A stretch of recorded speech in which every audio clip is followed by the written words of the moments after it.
Screw modifier, मैं screw की value put कर देता हूँ।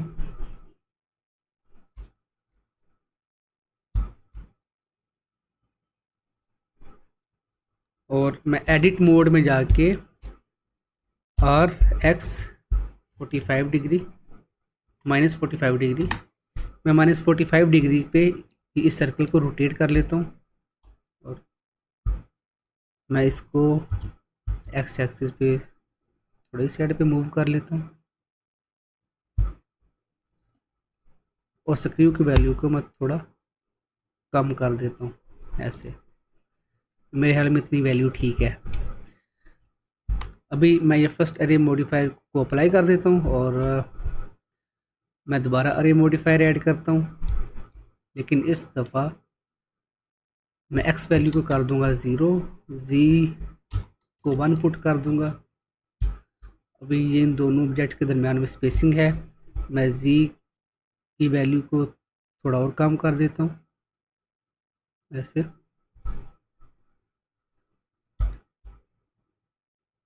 और मैं मर्ज को चेक कर देता हूँ, तो देखिए ये कुछ ऐसी शेप बन गई मेरे पास। अभी मैं Alt H करके सबको, सारे ऑब्जेक्ट को अनहाइड कर लेता हूँ। मैं सिर्फ इस ऑब्जेक्ट को हाइड करूँगा, बल्कि इसको मैं डिलीट कर देता हूँ, ये नहीं चाहिए। अभी मैंने इसको सेलेक्ट किया, इसको मैं थोड़ा स्केल डाउन कर लेता हूँ। अभी इसी के ऊपर मैं ऐड कर दूंगा कर्व मॉडिफायर, और मैं कर्व मॉडिफायर में इसको पिक कर लूँगा, बल्कि इसको हमने पहले सेलेक्ट करके राइट क्लिक करके कन्वर्ट टू कर्व करना है, उसके बाद ये सिलेक्ट होगा ऐसे। और ये डिफॉर्म एक्सिस को मैं जी कर दूंगा, और ये काउंट वैल्यू को मैं इंक्रीज कर दूंगा ऐसे। मैं थोड़ा सा स्केल अप कर लेता हूँ इसको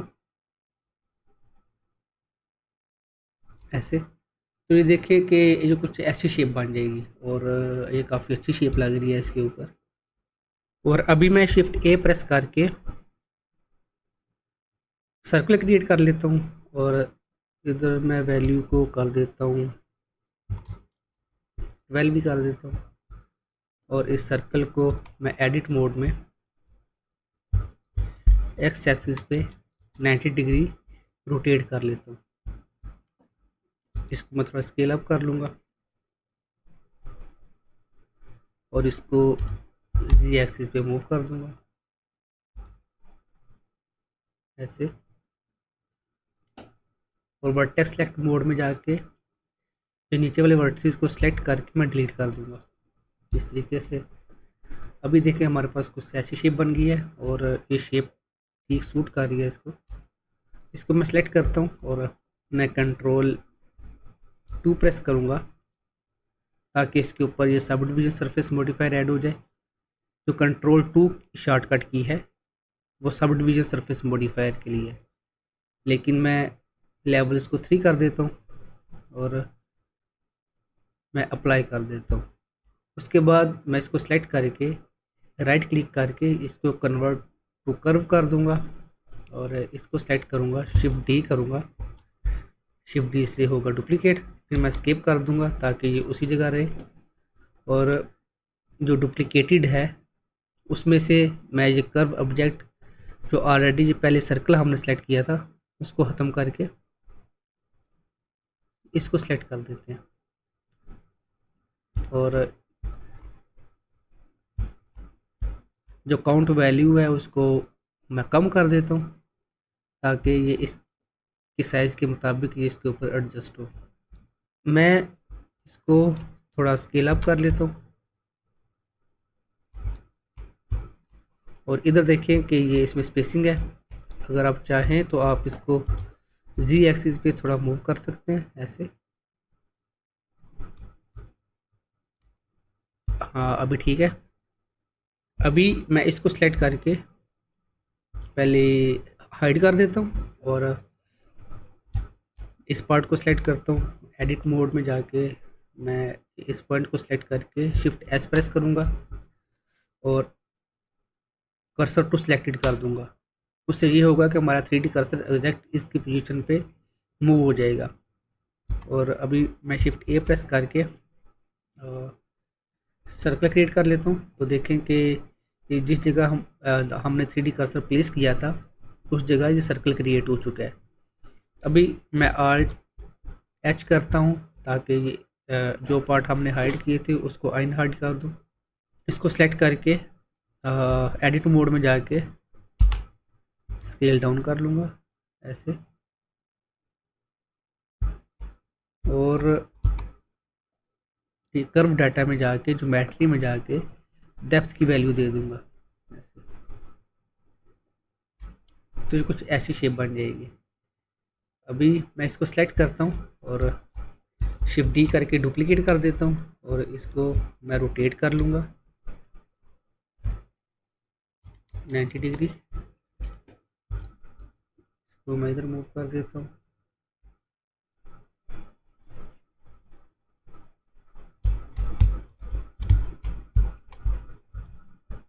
इसकी पोजीशन को सेट कर लेंगे और शिफ्ट डी करके करूँगा डुप्लीकेट और इनको वाई एक्सिस पे मूव कर देता हूँ। शिफ्ट आर करूँगा 2 दफ़ा ताकि ये मज़ीद 2 कापीज़ बन जाए। और इसको मैं ऊपर की तरफ मूव कर देता हूँ ऐसे, और शिफ्ट डी करके इसको भी मैं डुप्लीकेट कर लेता हूँ।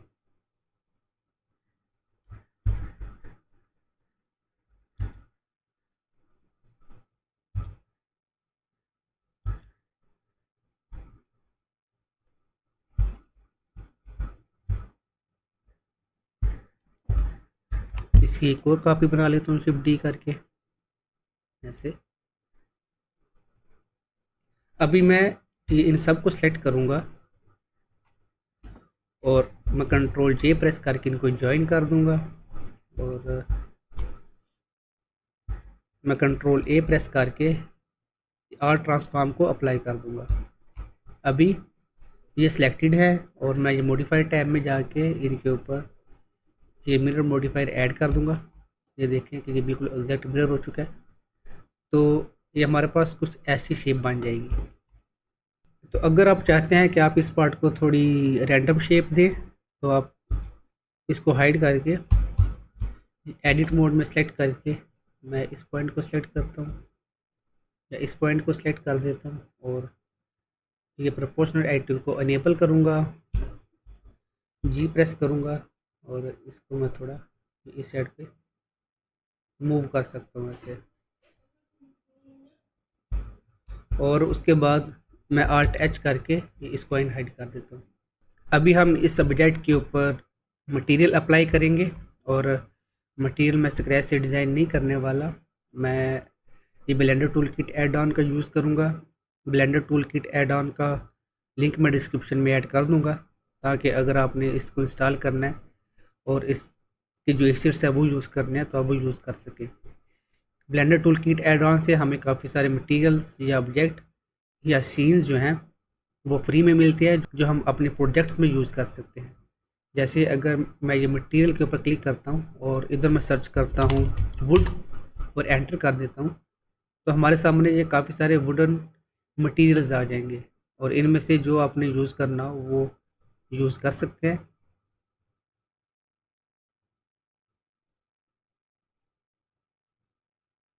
जैसे मुझे ये मटेरियल काफ़ी अच्छा लग रहा है, मैं इसको click and drag and drop करके इस सब्जेक्ट के ऊपर ड्रॉप करता हूँ। मैं जिस सब्जेक्ट के ऊपर ड्रॉप करूँगा ये उसके ऊपर अप्लाई हो जाएगा। अभी ये मटेरियल हमें शो नहीं हो रहा क्योंकि हम ये सॉलिड प्रीव्यू मोड में है। जब मैं मटेरियल प्रीव्यू मोड के ऊपर क्लिक करूँगा तो देखें कि वो मटेरियल अप्लाई हो चुका है। अभी मैंने सेम यही मटेरियल बाकी ऑब्जेक्ट्स के ऊपर भी अप्लाई करना है तो मैं सारे ऑब्जेक्ट्स को सेलेक्ट कर लूँगा। लास्ट पे मैं इसके ऊपर क्लिक करूँगा और मैं कंट्रोल और एल प्रेस करूँगा और